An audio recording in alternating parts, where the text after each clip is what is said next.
So hello students, ఇప్పుడు మీరు ఇక్కడ ఒక స్టూడెంట్ని చూస్తున్నారు. తను న్యూ స్టూడెంట్ అనమాట సీటెట్కి. సో తనకి అర్థమయ్యేలాగా స్ట్రక్చర్ అనేది నేను ఇప్పుడు చెప్తాను. సో మీలో ఎవరైనా న్యూ స్టూడెంట్స్ ఉంటే కనుక మీరు కూడా చాలా సరళంగా ఈ స్ట్రక్చర్ ఎలాగ ఉంటుంది ఏంటి అనేది అర్థం చేసుకోవచ్చు. సో ఎవరైతే హై స్కూల్ టీచర్స్ అవ్వాలనుకుంటున్నారో వాళ్ళు సీటెట్లో పేపర్ 2 అనేది రాయడం జరుగుతుంది. సో ఈ స్ట్రక్చర్ ఎలా ఉంటుందో నేను చెప్తాను. ఇంకా ఏపీ టెట్కి సీటెట్కి చాలా టాపిక్స్ ఒకేలాగా ఉన్నప్పటికీ డిఫరెన్స్ ఏంటంటే క్వశ్చన్ అడిగే విధానంలో డిఫరెన్స్ ఉంటుంది.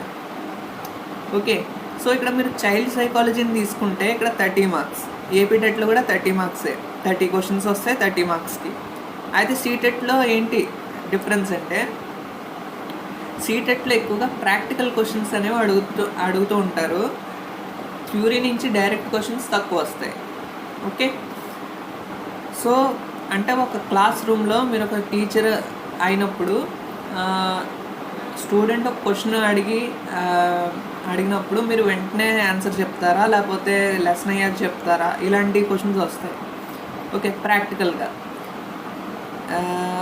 అండ్ ఒక విషయాన్ని మీరు స్టూడెంట్కి చాలా తక్కువ టైంలో నేర్పించాలనుకున్నప్పుడు మీరు ఏ మెథడ్ని యూజ్ చేస్తారు, అలాంటి ప్రాక్టికల్ క్వశ్చన్స్ అడగడం జరుగుతుంది సీటెట్లో ఎక్కువగా.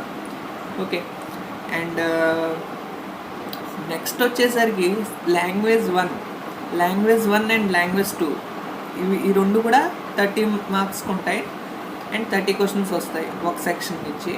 సో లాంగ్వేజ్ 1లో మీరు తెలుగు, హిందీ, ఇంగ్లీష్ అది కాకుండా ఇంకా మన ఇండియాలో ఏవైతే లాంగ్వేజెస్ ఉంటాయో అవన్నిటిలో ఏదో ఒక లాంగ్వేజ్ తీసుకోవచ్చు. అండ్ లాంగ్వేజ్ 2లో లాంగ్వేజ్ 1లో తీసుకున్న లాంగ్వేజ్ కాకుండా ఇంకేదైనా వేరే లాంగ్వేజ్ తీసుకోవచ్చు. ఎక్కువగా ఏ లాంగ్వేజ్ అయితే మీకు ఎక్కువ అంటే నేను ఆ లాంగ్వేజ్కి సంబంధించి అన్ని టాపిక్స్ నాకు తెలుసు అనుకుంటే ఆ లాంగ్వేజ్ మీరు లాంగ్వేజ్ 1లో తీసుకోవాలి. అంటే తెలుగు బాగా వచ్చు అనుకుంటే లాంగ్వేజ్ 1లో తెలుగు తీసుకోవచ్చు. అండ్ ఇంగ్లీష్ కొంచెం పర్వాలేదు అనుకుంటే లాంగ్వేజ్ 2లో ఇంగ్లీష్ తీసుకోవచ్చు. ఓకే, సో అంటే లెవెల్ ఆఫ్ లాంగ్వేజ్ అనేది లాంగ్వేజ్ 1లో ఎక్కువగా ఉంటుంది. ఓకేనా. అండ్ లాంగ్వేజ్ 1లో కూడా మీరు తీసుకుంటే కనుక passage reading and grammar questions కావచ్చు, లిటరేచర్కి సంబంధించి 1-2 క్వశ్చన్స్ వస్తాయి, ఎక్కువ రావు. అయితే లాంగ్వేజ్ 1లో కూడా మీకు సైకాలజీ రిలేటెడ్ క్వశ్చన్సే అడగడం జరుగుతుంది. అది పేరుకి లాంగ్వేజ్ 1 అయినప్పటికీ కూడా అందులో లాంగ్వేజ్కి సంబంధించిన మెథడాలజీ క్వశ్చన్స్ వస్తూ ఉంటాయి. సో అంటే మీరు ఏదైతే లాంగ్వేజ్ తీసుకున్నారో ఆ లాంగ్వేజ్లో మెథడాలజీ క్వశ్చన్స్ అంటే సైకాలజీ రిలేటెడ్ క్వశ్చన్స్ వస్తాయి. ఓకే, సో ఎక్కువగా చైల్డ్ సైకాలజీ అనేది మీకు బాగా యూజ్ అవుతుంది లాంగ్వేజ్ 1, లాంగ్వేజ్ 2లో కూడా. కాకపోతే సైకాలజీ క్వశ్చన్స్ అంటే direct psychology questions Rao.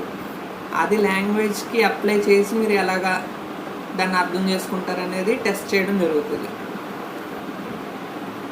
And passage reading కూడా అంతే. అండ్ పోయిట్రీ ఎలా అర్థం చేసుకుంటారు అనేది కూడా చెక్ చేయడం జరుగుతుంది లాంగ్వేజ్ 1, లాంగ్వేజ్ 2లో. అండ్ లాంగ్వేజ్ 2 తీసుకున్నా కూడా స్ట్రక్చర్ మీకు అలాగే ఉంటుంది, లాంగ్వేజ్ 1 లాగే ఉంటుంది. ఇందులో కూడా సైకాలజీ రిలేటెడ్ క్వశ్చన్స్ కొంతవరకు వస్తాయి, అంటే మెథడాలజీ క్వశ్చన్స్ అని చెప్పచ్చు మనం. Okay, and passage reading, basic grammar ఇవన్నీ కూడా ఇందులో మీకు కనిపిస్తాయి. ఎక్కువగా ప్యాసేజ్ రీడింగ్ అనేది లాంగ్వేజ్ 1, లాంగ్వేజ్ 2లో మీరు చూడొచ్చు. సో ప్యాసేజ్ రీడింగ్ ఏంటంటే అది ఎక్కువగా ప్రాక్టీస్ చేయాలి అంతే. ప్రీవియస్ పేపర్స్ని ప్రాక్టీస్ చేస్తే అది అర్థమవుతుంది మీకు. సో ప్యాసేజ్ రీడింగ్ ఏంటంటే ఎక్కువ టైం తీసుకుంటుంది. దీనివల్ల సీటెట్లో ఏంటంటే ఈ లాంగ్వేజ్ 1, లాంగ్వేజ్ 2కి ఎక్కువ టైం పడుతుంది, ఎందుకంటే ప్యాసేజ్ రీడింగ్ ఎక్కువ ఉంటుంది కాబట్టి ఇక్కడ టైం ఎక్కువైపోద్ది. సో టైం ఎక్కువైపోద్ది కాబట్టి మీరు నెక్స్ట్ సెక్షన్కి వెళ్ళేటప్పటికి టైం తక్కువ ఉంటుంది. ఇది 60 క్వశ్చన్స్ 60 మార్క్స్కి ఉంటుంది. సో ఇక్కడ టైం ఎక్కువ తీసుకుంటుంది కాబట్టి ఇక్కడికి వచ్చేసరికి టైం తగ్గిపోద్ది. కాబట్టి సబ్జెక్టు ఉన్న వాళ్ళైనా సరే, కంటెంట్ ఉన్న వాళ్ళైనా సరే టైం తక్కువ ఉండటం వల్ల, క్వశ్చన్ సరిగ్గా అర్థం చేసుకోకపోవడం వల్ల చాలా వరకు రాంగ్ ఆన్సర్స్ చేయడం జరుగుతుంది.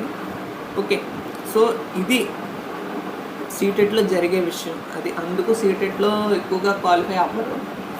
ఓకే, కాకపోతే ఏంటంటే ప్రాక్టీస్ చేస్తూ ఉంటే కనుక సీటెట్ ఎక్కువ మరి అంత క్వాలిఫై అవ్వలేనంత ఎగ్జామ్ అయితే ఏం కాదు. ఏంటంటే ఇక్కడ కంటెంట్లో ఎక్కువ మార్క్స్ తెచ్చుకోవాలి. అండ్ లాంగ్వేజ్ 1 లాంగ్వేజ్ 2 కొంచెం కాన్సన్ట్రేట్ చేస్తే కనుక ఇది కూడా అయిపోద్ది. అండ్ చైల్డ్ సైకాలజీలో 30 క్వశ్చన్స్కి 20 క్వశ్చన్స్ అయినా సరే సరిగ్గా ఆన్సర్ చేయగలిగితే సీటెట్ క్వాలిఫై అవ్వచ్చు. ఓకే, సో ఇక్కడ 60 మార్క్స్కి అంటే 60 క్వశ్చన్స్ వస్తాయి. సో సోషల్ కానీ మ్యాథ్స్ అండ్ సైన్స్ కానీ తీసుకోవచ్చు, ఈ రెండిట్లో ఏదో ఒకటి. ఎక్కువగా లాంగ్వేజ్ వాళ్ళు సోషల్ తీసుకోవడం జరుగుతుంది. అండ్ సో ఈ విధంగా ఉంటుంది అనమాట. సో ఇక్కడ సోషల్లో కూడా మెథడాలజీ క్వశ్చన్స్ వస్తాయి, అంటే సోషల్ రిలేటెడ్ మెథడాలజీ క్వశ్చన్స్. అంటే చెప్పాను కదా, చైల్డ్ సైకాలజీనే మీ సబ్జెక్ట్కి మీరు ఎలా అప్లై చేస్తారు అనేది టెస్ట్ చేస్తారు. అండ్ సో ఇందులో ఏంటంటే కంటెంట్లో బేసిక్ క్వశ్చన్స్ ఉంటాయి అండ్ మీడియం క్వశ్చన్స్ ఉంటాయి, డిఫికల్ట్ క్వశ్చన్స్ కూడా ఉంటాయి కానీ తక్కువ ఉంటాయి. ఓకే, సో ఈ విధంగా మీరు ప్రిపేర్ అవ్వాల్సి ఉంటుంది. అండ్ ఎక్కువగా ఏంటంటే ఈ చైల్డ్ సైకాలజీ అండ్ లాంగ్వేజ్ 1 కావచ్చు, లాంగ్వేజ్ 2 కావచ్చు, కంటెంట్ కావచ్చు, ఈ అన్నిట్లో కూడా ఇంపార్టెంట్ టాపిక్స్ మీరు చూసుకుంటే ప్రీవియస్ పేపర్స్లో రిపీట్ అవుతాయి, క్వశ్చన్స్ రిపీట్ అవ్వవు. ఓకే, సో క్వశ్చన్స్ రిపీట్ అవ్వవు బట్ టాపిక్స్ అనేవి రిపీట్ అవుతూ ఉంటాయి.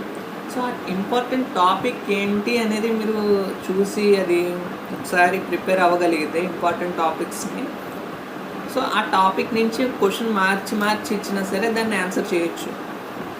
ఓకే, సో అదనమాట సీటెట్ ప్రిపేర్ అయ్యే విధానం.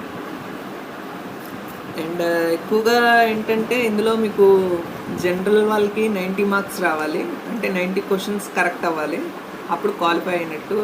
రిజర్వ్డ్ కేటగిరీస్ వాళ్ళకి 75 మార్క్స్ లేదా 75 క్వశ్చన్స్ కరెక్ట్ అయితే సరిపోద్ది, వాళ్ళు క్వాలిఫై అయినట్టు.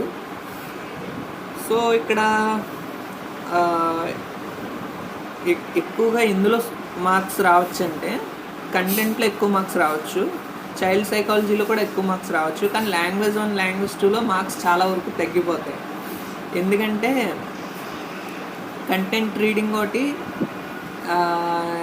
మెథడాలజీ క్వశ్చన్స్ ఒకటి లాంగ్వేజ్ 1 లాంగ్వేజ్ 2లో కొంచెం డిఫికల్ట్గా ఉంటాయి, అందుకు లాంగ్వేజ్ 1 లాంగ్వేజ్ 2లో మార్క్స్ తగ్గుతాయి. బట్ అదే మీరు ఇక్కడ ఏపీ టెట్లో కనుక, ఇది ఏపీ టెట్ ఇది. ఓకే, సో ఇక్కడ ఏపీ టెట్ కనుక మీరు చూస్తే కనుక లాంగ్వేజ్ 1 లాంగ్వేజ్ 2లో మార్క్స్ ఎక్కువ వస్తాయి, కానీ సీటెట్లో చూస్తే కనుక లాంగ్వేజ్ 1 లాంగ్వేజ్ 2లో మార్క్స్ అనేవి తగ్గడం జరుగుతుంది. సో ఇది మనం ముందుగా గుర్తుపెట్టుకోవాలి. లాంగ్వేజ్ 1 లాంగ్వేజ్ 2లో మార్క్స్ తగ్గుతాయి కాబట్టి కంటెంట్లో ఎక్కువ మార్క్స్ తెచ్చుకునేలా చూడాలి, చైల్డ్ సైకాలజీలో ఎక్కువ మార్క్స్ తెచ్చుకునేలాగా మీరు ప్రిపేర్ అవ్వాలి. అప్పుడు సీటెట్ చాలా సరళంగా మీరు సీటెట్ క్వాలిఫై అవ్వచ్చు. ఓకే, సో ఏం చేయాలి? ప్రీవియస్ పేపర్స్ని మీరు ఒకసారి అనాలిసిస్ చేయాలి. కనీసం 3 years ప్రీవియస్ పేపర్స్ని మీరు అనాలిసిస్ చేయండి. అందులో ఇంపార్టెంట్ టాపిక్స్ ఏంటి అనేది ఒక్కొక్కటిగా వెళ్ళండి. ఎగ్జాంపుల్కి మీరు చైల్డ్ సైకాలజీ తీసుకుంటే ప్రీవియస్ పేపర్, అందులో ఒక సిచ్యువేషన్ ఇస్తాడు, ప్రాక్టికల్ క్వశ్చన్స్ ఎక్కువ ఉంటాయి కాబట్టి సిచ్యువేషన్ ఇస్తాడు. ఆ సిచ్యువేషన్ ఇచ్చి ఈ పర్టికులర్ సిచ్యువేషన్ ఏ థియరీకి రిలేటెడ్గా ఉంది అని అడుగుతాడు. సో మీకు ప్రీవియస్ పేపర్స్కి ఆన్సర్స్ ఆల్రెడీ ఉంటాయి కాబట్టి ఆన్సర్స్ చూసి అది ఏ టాపిక్ అనేది చూసి ఆ టాపిక్ని పూర్తిగా చదవండి.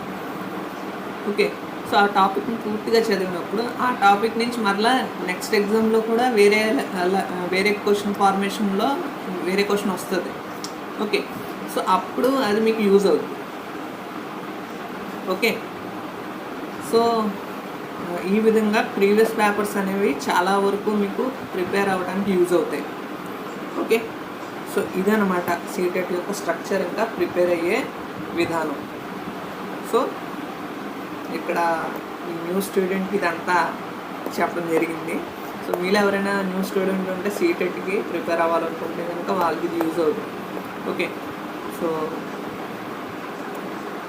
Thank you students.